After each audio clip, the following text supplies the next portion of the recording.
Oke, jadi ini materi kita, judulnya tentang konsep biaya peluang atau opportunity cost. Apa sih itu biaya peluang? Hubungannya dengan waktu dan aktivitas. Jadi, apabila biaya peluang dihubungkan dengan waktu dan aktivitas, maka dapat didefinisikan sebagai pengorbanan sebuah alternatif aktivitas lainnya dan memilih satu alternatif aktivitas yang meningkatkan produktivitas atau menghasilkan manfaat yang lebih besar. Inilah definisi biaya peluang hubungannya dengan waktu dan aktivitas. Selanjutnya, misalkan ini ada 3 contoh aktivitas, yaitu 1. Wisata atau jalan-jalan, 2. Menonton televisi, 3. Belajar keterampilan baru. Nah, pertanyaan pentingnya selanjutnya adalah, dari 3 aktivitas ini, manakah yang meningkatkan manfaat yang lebih besar? Jawabannya ya pasti belajar keterampilan baru. Namun, pilihan aktivitas terbaik Anda itu tergantung pada persepsi Anda atas manfaat yang Anda harapkan dari aktivitas tersebut, atau kadang tujuannya yang bersifat personal.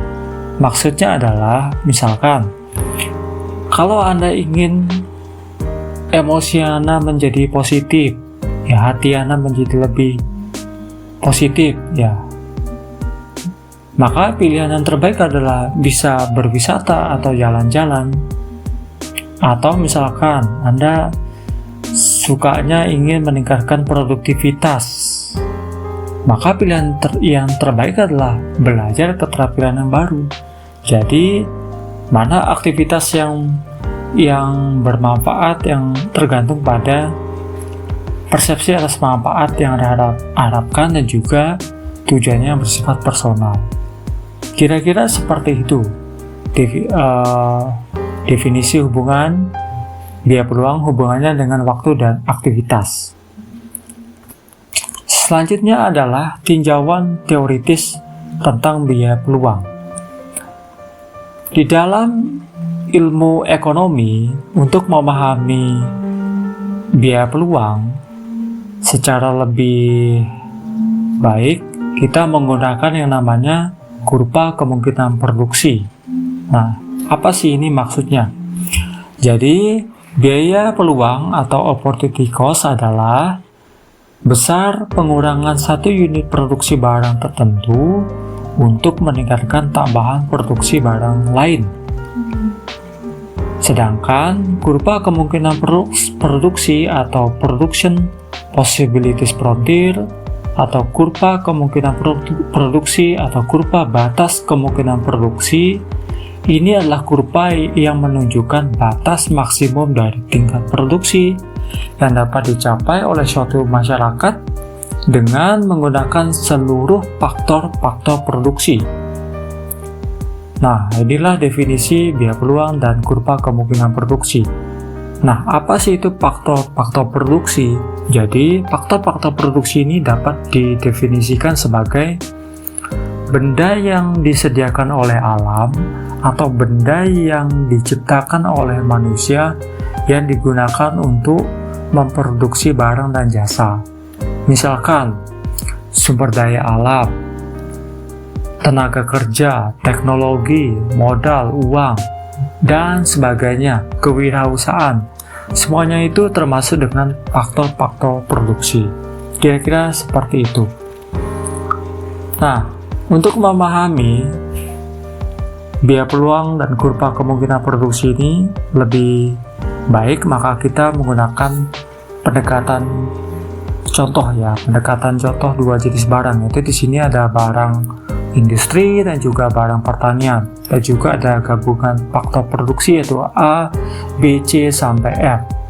Jadi misalkan Gabungan faktor produksi A, barang industrinya 0, barang pertaniannya dapat diproduksi ada 5. Kalau gabungan faktor produksinya B, barang industri yang dapat dihasilkan adalah 5, barang pertanian adalah 4. Demikian seterusnya sama. Nah, berdasarkan pada tabel ini, maka kita bisa membuat namanya kurva kemungkinan produksi, yaitu seperti ini. Ya. Sumbu vertikal itu menunjukkan barang pertanian. Sumbu horizontal menunjukkan nilai barang industri. Jadi dari barang pertanian itu dari 0, 1, 2, 3, 4, 5. Barang industri itu dari 0, 5, 9, 12 hingga 15. Kemudian, misalkan barang industrinya 0, barang pertaniannya 5, berarti ke atas. Kasih titik, ini namanya titik A, gabungan faktor produksi A. Selanjutnya, barang industrinya 5, barang pertaniannya adalah 4 di titik B. Ini gabungan faktor produksi B. Nah, hubungan antara barang pertanian dan barang industri ini membentuk titik ini, ya titik A, B, C, D, E, F sampai F ini dihubungkan, maka akan membentuk yang namanya kurva kemungkinan produksi. Inilah yang disebut dengan kurva kemungkinan produksi, itu batas yang menunjukkan gabungan ya faktor produksi yang dapat menghasilkan barang dan jasa. Kira-kira seperti itu. Dalam hal ini contohnya ya barang industri dan juga barang pertanian. Selanjutnya, tingkat produksi yang dapat dicapai. Nah, misalkan apabila masyarakat ingin barang pertanian saja dan tidak menghendaki barang industri, maka kombinasi faktor produksi adalah yang terbaik adalah A.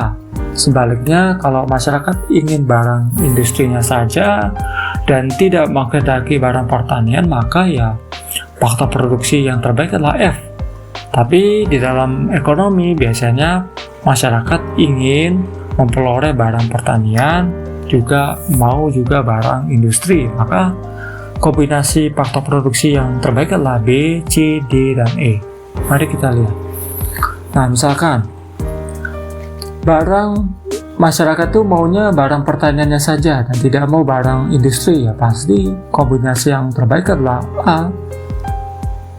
Kalau masyarakat ingin barang industrinya tok, tidak mau barang pertanian, ya F yang terbaik.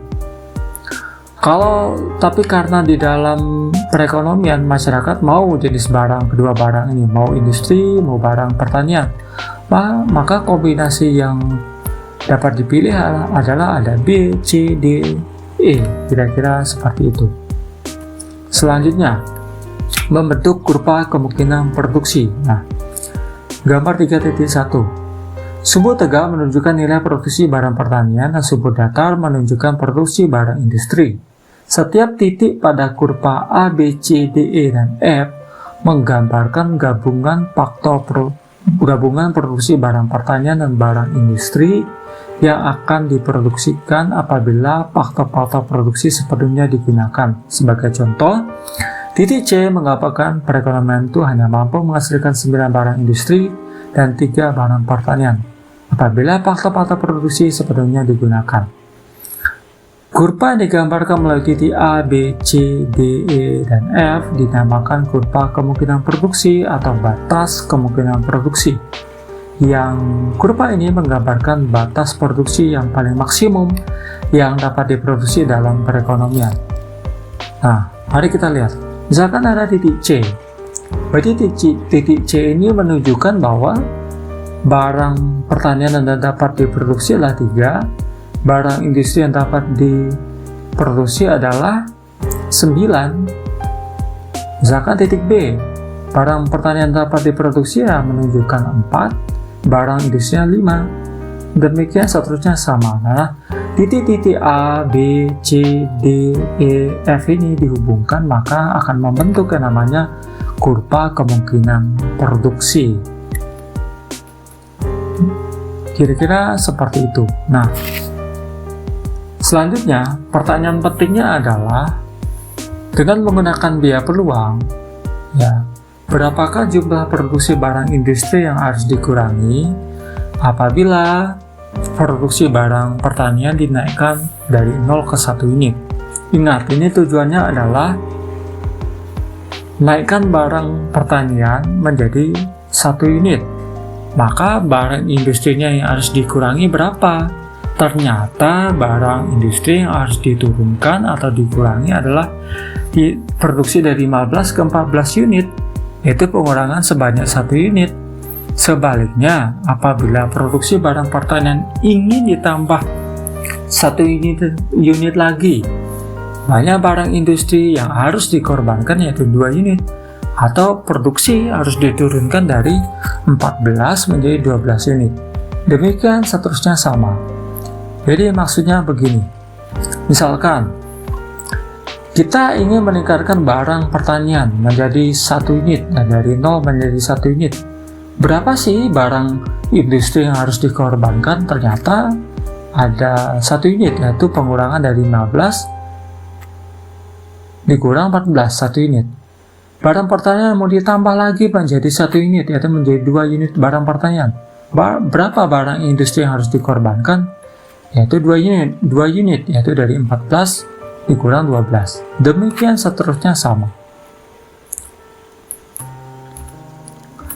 Nah, selanjutnya, sekarang, apa sih itu definisi biaya peluang atau opportunity cost berdasarkan pada uraian sebelumnya?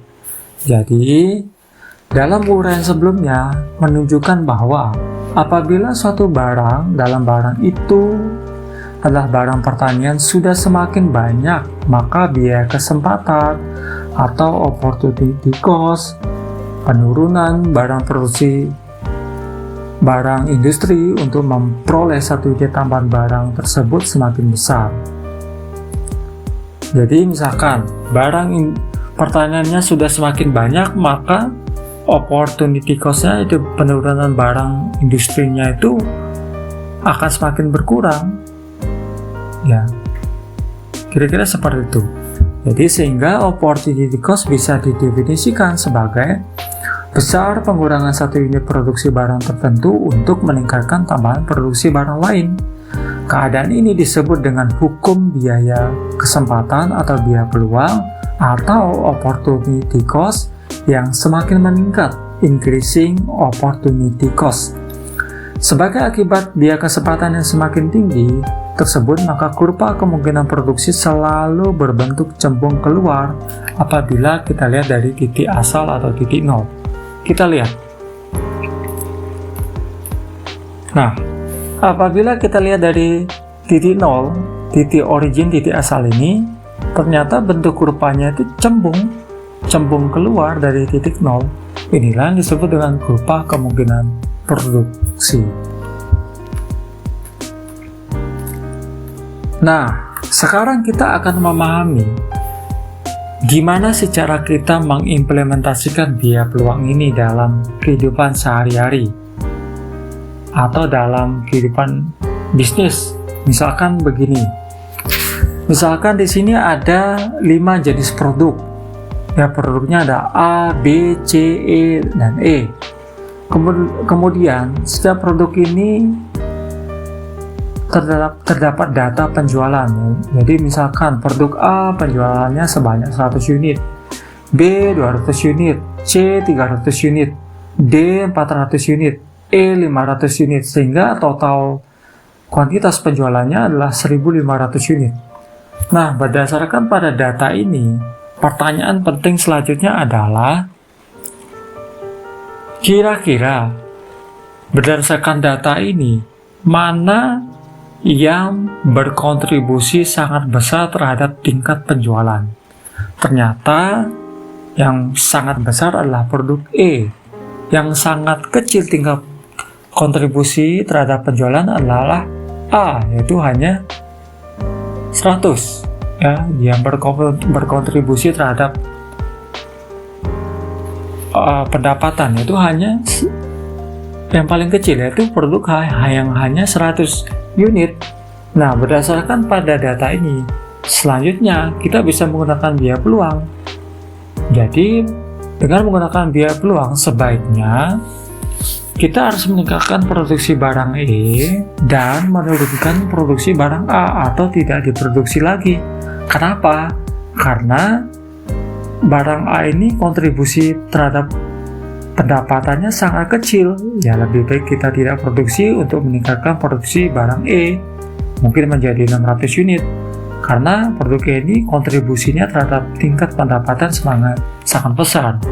Jadi keputusannya adalah Anda harus menurunkan produksi A untuk menambah produk E, karena dengan meningkatkan produk E tingkat penjualan memungkinkan untuk meningkat sehingga pendapatannya meningkat. Seperti inilah implementasi biaya peluang, kira-kira seperti ini. Atau Anda bisa juga menggunakan grafik. Ya, dilihat grafiknya, trennya dalam jangka 12 bulan, gimana produk yang turun, ya problemnya, diagnosisnya seperti apa. Oke, produknya ini ternyata sangat kecil kontribusinya, ya sudah, tidak usah diproduksi, tingkatkan produksi yang meningkatkan tingkat penjualan, tingkat pendapatan, kira-kira seperti itu. Nah, sekarang kita akan memahami biaya peluang, hubungannya dengan uang. Maksudnya seperti apa? Oke, jadi misalkan, apa yang Anda lakukan jika memiliki uang sebesar 10 juta rupiah IDR? Dengan uang 10 juta rupiah ini, di sini dicontohkan ada 4 yang dapat dilakukan, yaitu ya bisa belanja handphone, bisa untuk wisata, bisa juga untuk berdagang atau berbisnis, bisa juga untuk berinvestasi. Nah, pertanyaan selanjutnya adalah, ini pertanyaan penting ya, apakah Anda mau uang 10 juta menjadi 100 juta dalam jangka waktu 12 bulan? Jawabannya mau. Nah, kalau begitu, dengan uang 10 juta ini untuk mencapai 100 juta, di sini ada 4 alternatif keputusan. Kira-kira mana keputusan yang terbaik? Untuk menjawab ini, kita bisa menggunakan biaya peluang, yaitu dengan menggunakan tabel keputusan. Misalkan, tujuan kita ingin mengubah 10 juta menjadi 100 juta dalam jangka waktu 12 bulan. Misalkan, kalau 10 juta ini digunakan untuk membeli handphone, apa keunggulannya? Yaitu bisa untuk memudahkan pekerjaan, bisa untuk komunikasi. Apakah ada risikonya? Ada. Risikonya adalah nilai uangnya berkurang, terjadinya depresiasi aset. Maksudnya adalah, kalau Anda beli handphone 10 juta, kemudian Anda pakai sehari, seminggu, itu bisa turun nilainya, bisa menjadi 8 juta. Bahkan kalau dipakai setahun itu bisa menjadi setengah, bisa menjadi 5 juta misalkan. Apakah ada peluangnya? Tidak ada peluangnya, berarti disilang, keputusan ini tidak ada peluangnya. Kemudian, dengan uang 10 juta bisa untuk wisata atau jalan-jalan. Apa keunggulannya? Ya, bisa meningkatkan emosinya positif, lebih bahagia, lebih fresh, kira-kira seperti itu. Resikonya ada? Nggak ada. Nilai uangnya berkurang dengan cepat. Jadi kalau Anda berwisata, Anda pasti langsung beli tiket, bayar parkir, transportasi, makan, dan sebagainya, biaya untuk internet, dan sebagainya. Apakah ada peluangnya? Tidak ada peluangnya. Ya. Bagaimana dengan berdagang atau berbisnis? Keunggulannya ada, yaitu meningkatkan nilai uang. Oh, berarti 10 juta bisa nih ke 100 juta dengan berbisnis atau berdagang. Tapi lihat resikonya lagi. Memungkinkan adanya biaya tambahan dalam jangka waktu 12 bulan. Risiko tidak laku barang dagangan. Nah, ini ada biaya tambahan. Maksudnya, kalau modal 10 juta, mau berbisnis 12 bulan untuk mencapai 1 juta mungkin. Tetapi, butuh biaya tambahan. Mungkin 10 jutanya untuk biaya bahan baku, belum biaya listrik, air, tenaga kerja, biaya pemasaran, dan biaya-biaya lainnya. Apakah ada peluangnya? Ada. tapi ada di sini butuh biaya lagi, kan gitu, butuh biaya lagi. Kalau berinvestasi, keunggulannya adalah meningkatkan nilai uang lebih cepat tergantung pada jenis instrumen investasi. Risikonya ada, kehilangan uang sangat cepat karena penurunan harga, tetapi nilai returnnya sangat besar.